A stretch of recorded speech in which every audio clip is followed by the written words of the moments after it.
Miss Bhargavi, நாங்க எதுக்கு உங்களுக்கு salary increment தரணும்? சொல்லு சொல்லு சொல்லு. சார், போன வாரம் ஹேர் கட்க்கு பார்லர் போயிருந்தேன் சார். முடிச்சிட்டு பில் எவ்வளவு கேட்டா எக்ஸ்ட்ரா 500 போட்டு பில் கொடுத்துட்டாங்க சார். எதுக்கு? உனக்கு என்னம்மா, நீ டென்டிஸ்ட், மாசம் ஆனா லட்சமா சம்பாதிக்கிற அப்படின்னு சொல்லிட்டாங்க சார். என்னடி இது? அது தப்பாச்சே. அப்புறம் சார், ஷாப்பிங் போகணும்னு எங்க அப்பாட்ட காசு கேட்டேன் சார். அவர் என்னன்னா, உனக்கு என்னம்மா, நீ டென்டிஸ்ட், உன்கிட்ட லட்சமா காசு இருக்கும், என்கிட்ட ஏதுமா அவ்வளவு காசு அப்படின்னு சொல்றாரு சார். ஓஹோ, என்ன சார் சொல்றீங்க? இது கூட பரவாயில்ல சார். இப்ப ஜனநாயகன் படத்துக்கு போன ஃப்ரெண்ட்ஸோட அவங்க எல்லாரும் டிக்கெட் என்ன எடுக்க சொல்லிட்டாங்க. ஏன்னு கேட்டா, உனக்கு என்னம்மா, நீ டென்டிஸ்ட், லட்சமா சம்பளம் வாங்குறேன்னு சொல்லிட்டாங்க சார். ஐயோ அப்படியா?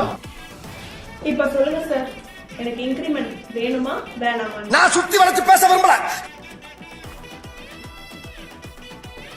உனக்கு என்னமா பார்கவி, நீ டென்டிஸ்ட், லட்சமா சம்பாதிக்கிற, உனக்கு எதுக்குமா இன்கிரிமெண்ட்?